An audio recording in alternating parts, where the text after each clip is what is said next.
દર્શક મિત્રો, હું પરેશ ચૌહાણ, આપ નિહાળી રહ્યા છો લીડ મહુવા ન્યૂઝ. સમાચારોમાં આપનું સ્વાગત છે. હવે સમાચારો નિહાળીશું વિસ્તારપૂર્વક. વડાપ્રધાન નરેન્દ્રભાઈ મોદીએ કહ્યું છે કે તારીખ 21 અને 22 પોતપોતાના ઘરમાં દીપક જલાવો. ત્યારે તેના આહવાનને અનુસરી મહુવાના આરોગ્ય ભવન દ્વારા માટીના દીપક નજીવા દરે 2 લાખ વિતરણ કરાયા છે. મહુવા શહેરના આરોગ્ય ભવન દ્વારા નજીવા દરથી માટીના દીવાનું વિતરણ કરી સુંદર રામ કાર્ય થઈ રહ્યું છે. આગામી 22 જાન્યુઆરીના રોજ અયોધ્યા ખાતે યોજાનાર પ્રતિષ્ઠા મહોત્સવને લઈ દેશ અને દુનિયામાં રામ કાર્યનો ધમધમાટ વર્તાઈ રહ્યો છે. લોકો પોતપોતાની રીતે રામ કાર્ય કરી યા ધર્મ કાર્યમાં સહયોગ આપી અયોધ્યા ખાતે યોજાનાર પ્રતિષ્ઠા મહોત્સવમાં સહભાગી બની રહ્યા છે. વડાપ્રધાન નરેન્દ્ર મોદીજી દ્વારા આહવાન કરાયું છે કે તારીખ 21 અને 22 પોતપોતાના ઘરે દીપ પ્રગટાવી દિવાળીના તહેવાર જેવો માહોલ કરી પ્રભુ શ્રી રામ લલ્લાને આવકારો. દીપ પ્રગટાવવાને લઈ મહુવાની બજારોમાં માટીના દીવા ખૂબ જ વેચાઈ રહ્યા છે. ત્યારે મહુવા શહેરના આરોગ્ય ભવન દ્વારા સાવ નજીવા દરે માટીના દીવાનું વિતરણ કરી રામ કાર્યમાં જોડાયા છે. માટીના દીવા પડતર ભાવ કરતા પણ સાવ નજીવી કિંમતે વિતરણ કરી સેવા કરાઈ રહી છે. આરોગ્ય ભવનના જીતુભાઈ વાળાના જણાવ્યા મુજબ તારીખ 19 સુધીમાં 1 લાખ માટીના દીવાનું વિતરણ થઈ ચૂક્યું છે અને આગામી 2 દિવસમાં હજુ પણ 1 લાખ માટીના દીવાનું નજીવા દરે વિતરણ કરાશે. ટૂંકમાં અયોધ્યા પ્રતિષ્ઠા મહોત્સવને લઈ 2 લાખ માટીના દીવા નજીવા દરે વિતરણ કરી આરોગ્ય ભવન દ્વારા રામ કાર્યમાં જોડાય રામ સેવા થઈ રહી છે.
મહુવા શહેરના એક દુકાનદાર રામ મંત્ર લેખન લખી પોતાનો ધંધો રોજગાર કરી રહ્યા છે. એક પણ દિવસ એવો નહીં હોય કે રામ મંત્ર લેખનમાં ચૂક થઈ હોય.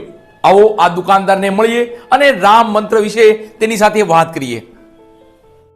મહુવા શહેરના એક દુકાનદાર ધંધા રોજગાર સાથે રામ મંત્ર લખી પોતાનું જીવન રામમય બનાવી દીધું છે. આગામી 22 જાન્યુઆરીના રોજ અયોધ્યા ખાતે પ્રતિષ્ઠા મહોત્સવ ઉજવાશે.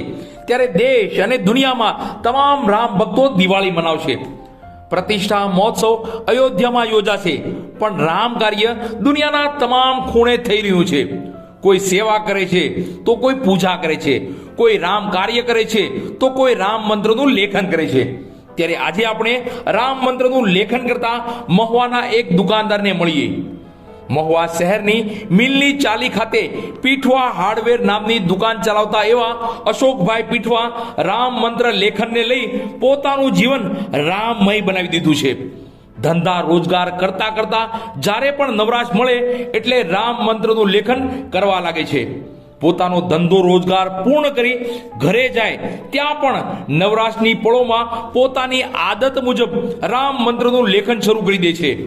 અશોકભાઈ કહી રહ્યા છે કે ઉપવાસ હોય કે ન હોય, ઘરમાં પ્રસંગ હોય કે ન હોય, વ્યવહારિક કામે બહાર જઈએ કે ન જઈએ, પણ રામ મંત્રનું લેખન રોજે કરવાનું જ. અશોકભાઈ રોજે 5000 રામ મંત્રનું લેખન કરી રહ્યા છે. ટૂંકમાં અશોકભાઈ પીઠવાનો એક પણ દિવસ રામ મંત્ર લેખન વગર પસાર થતો જ નથી. ટૂંકમાં એવું કહેવામાં બિલકુલ અતિશયોક્તિ નથી કે અશોકભાઈને રામ મંત્ર લેખનની આદત પડી ગઈ છે. અશોકભાઈનું જીવન જ રામ મંત્ર બની ગયું છે. મારું નામ અશોકભાઈ મોહનભાઈ પીઠવા અને હું મહુવા રહું છું અને મારો ધંધો હાર્ડવેરનો છે. હાર્ડવેરની સાથે સાથે હું કાયમિક રામ નામ લખું છું. રોજના અંદાજિત 5000 રામ નામ લખું છું. હું ઘરે જાઉં છતાં પણ રામ લખવાનું ચાલુ જ હોય છે મારો. પાણીની ચિંતામાંથી એકદમ મુક્ત થઈ જાઓ. રાજાણી મોટર્સ લાવી રહ્યા છે ગેરંટેડ બ્રાન્ડ, જે પાણીની ચિંતામાંથી આપને આપશે આઝાદી. લુબી બ્રાન્ડ, કિર્લોસ્કર બ્રાન્ડના પંપો, residential pump, industrial pump and motor, construction pump, swimming pool pump, એ સિવાય પણ અનેકો વેરાયટીઝ હાજર સ્ટોકમાં. પંપ અને મોટર્સની A to Z વેરાયટી અને તેની સર્વિસ માટે અમને કહો રાજાણી મોટર્સ. રિપેરિંગ અને સર્વિસ માટે ફક્ત એક કોલ. તમારા સ્થળ પર સર્વિસમેન હાજર. તો નામ નોંધી લેજો, રાજાણી મોટર્સ, જૂના બસ સ્ટેશનની પાછળ LIC ઓફિસ સામેના ખાંચામાં. હસનૈનભાઈ રાજાણી, રાબડાવાળા. મોબાઈલ નંબર પણ નોંધી લેજો 722 780 7262. નામ બરાબર યાદ રાખશો, રાજાણી મોટર્સ. થાળી નાદ કરી ત્રીજી વાર ગાંધી વસાહતના રહીશો પાલિકા ખાતે આવેદનપત્ર આપવા પહોંચ્યા. યોગ્ય અધિકારી નહીં હોય પ્રાંત અધિકારી શ્રીને આવેદનપત્ર આપ્યું. ગાંધી વસાહતના રહીશો કહી રહ્યા છે કે 8 દિવસમાં યોગ્ય નહીં થાય તો ઉગ્ર આંદોલન કરીશું. રીડેવલપમેન્ટની માંગ સાથે ગાંધી વસાહતના રહીશો દ્વારા ત્રીજી વખત થાળી નાદ સાથે રેલી યોજી પાલિકા ખાતે આવેદનપત્ર આપવા પહોંચ્યા હતા. યોગ્ય અધિકારી નહીં હોવાને લઈ પ્રાંત અધિકારીને આવેદનપત્ર આપ્યું. આ બાબતે વિગત જોઈએ તો 58 વર્ષ જૂના જર્જરિત મહુવા શહેરમાં 5 વસાહતો આવેલા છે. ગાંધી વસાહત સહિત 5 વસાહતના 564 પરિવારો રીડેવલપમેન્ટની માંગ સાથે તારીખ 20/12/23 થી આજ દિન સુધી આંદોલન કરી રહ્યા છે, જેમાં છેલ્લા 31 દિવસથી ધરણા અને તેમાં 25 દિવસથી ઉપવાસ આંદોલન ચાલી રહ્યું છે. ગાંધી વસાહતના રહીશોએ આ આંદોલનનું નામ સત્ય પ્રેમ કરુણા રાખ્યું છે. સત્ય એટલે 58 વર્ષ જૂની જર્જરિત બિલ્ડિંગ, પ્રેમ એટલે તમામ જ્ઞાતિના રહીશો પ્રેમથી વસાહતોમાં રહે છે, કરુણા એટલે કૃપા દ્રષ્ટિ રાખી આ વસાહતીઓ પર રહેમ કરી કરુણા ભાવથી પ્રાણ પ્રશ્ન સમિત સમસ્યાનું નિરાકરણ લાવે. ત્યારે આજરોજ ગાંધી વસાહતના રહીશો થાળી નાદ સાથે આવેદનપત્ર આપવા પાલિકા ખાતે પહોંચ્યા હતા, પણ પાલિકાનો કોઈ જવાબદાર અધિકારી કે શાસક પક્ષના નેતા કોઈ હાજર મળ્યું ન હતું. પાલિકા પ્રમુખને જાણ કરી હોવા છતાં હાજર રહ્યા નહીં. પાલિકાના સત્તાધીશોને વસાહતીઓનો ડર લાગે છે કે ધ્યાન નથી દેવું, કામ થતું નથી કે કરવું નથી. આંદોલનને 31 દિવસ જેવો સમય વીતી ગયો છે, પણ લોકોના મતથી ચૂંટાયેલા નેતા લોકોનું જ કામ નથી કરતા. આગલા દિવસોમાં વસાહતીઓ યોગ્ય નહીં થાય તો વધુ ઉગ્રતા દેખાડવાની ચીમકી ઉચ્ચારી રહ્યા છે. બાદ ગાંધી વસાહતના રહીશો પ્રાંત કચેરી ખાતે પહોંચી પ્રાંત અધિકારી શ્રીને આવેદનપત્ર આપ્યું હતું. પ્રાંત અધિકારી દ્વારા યોગ્ય થશે તેવું આશ્વાસન આપવામાં આવ્યું. હું રિઝવાન ઇબ્રાહીમભાઈ કલાણીયા ગાંધી વસાહત સ્લમમાં રહું છું. આજે અમે આવેદન દેવા નગરપાલિકામાં ગયેલા, પણ ત્યાં ચીફ ઓફિસર કે આપણા મહુવા નગરપાલિકાના પ્રમુખ હતા નહીં, ને પ્રમુખને અમે ફોન કરેલો કે ભાઈ તમે આવેદન લેવા આવો. એને અમને એમ કીધું કે હું 10 મિનિટમાં આવું છું. પછી અમે પાછો અડધી કલાકમાં એને ફોન કર્યો કે બેન તમે ક્યાં છો? તો બેને એમ કીધું કે ભાઈ હવે હું નથી આવતું ને તમે ખાલી 2 જણા મારા ઘરે આવો. એટલે બેન હું કોકના કહેવા ઉપર આ બધું કામકાજ ચલાવે છે કે શું કરે છે? હવે બેનને અમે એટલું જ કહેવા માંગીએ છીએ, જો આ 8 દિવસમાં અમારું કામ નહીં થાય તો આનાથી ઉગ્ર આંદોલન અમે કરવા તૈયાર છીએ. એટલે તે તૈયારીમાં અમે પૂરેપૂરા છીએ. એટલે બેનને હજી 2 હાથ જોડીને કહે કે વહેલી તકે અમારો ઠરાવ કરી દે, તેમાં અમારી બધાની ભલાઈ છે. જય હિન્દ. સ્વામી વિવેકાનંદ ગુજરાત રાજ્ય યુવા બોર્ડ દ્વારા મહુવાની કેજી મહેતા કન્યા વિદ્યાલય ખાતે રમતોત્સવનું આયોજન કરવામાં આવ્યું હતું, જેમાં વિદ્યાર્થીનીઓએ ઉત્સાહભેર ભાગ લીધો હતો. સ્વામી વિવેકાનંદ ગુજરાત રાજ્ય યુવા બોર્ડ દ્વારા રાષ્ટ્રીય યુવા દિવસ નિમિત્તે મહુવાની કેજી મહેતા કન્યા વિદ્યાલય ખાતે રમતોત્સવનું આયોજન કરાયું હતું.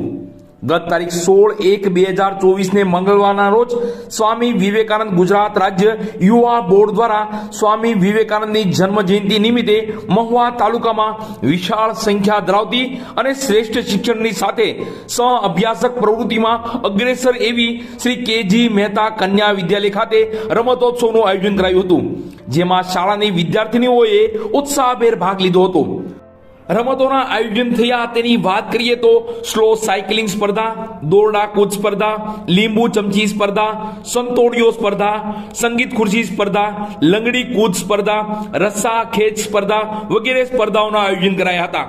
આ કાર્યક્રમમાં ખાસ મહુવા શિક્ષણ સમિતિના પ્રમુખ અને મહુવા કેળવણી સહાયક સમાજના ટ્રસ્ટી જીતેનભાઈ પંડ્યા, કેજી મહેતા કન્યા વિદ્યાલયના પ્રિન્સિપલ ભાવનાબેન દવે, તો ખાસ સ્વામી વિવેકાનંદ યુવા બોર્ડ સંયોજક નિકેશભાઈ ભટ્ટ, નિલેશભાઈ સેલાણી, સુનિલભાઈ મકવાણા, કમલેશભાઈ ડાભી, ગૌરાંગ કુવારિયા તેમજ સ્કૂલનો સમગ્ર સ્ટાફ તેમજ શાળાની તમામ વિદ્યાર્થીનીઓ હાજર રહ્યા હતા. કાર્યક્રમને સફળ બનાવવા શાળાના આચાર્ય તથા શિક્ષક ભાઈ બહેનોએ ખૂબ જ જહેમત ઉઠાવી હતી.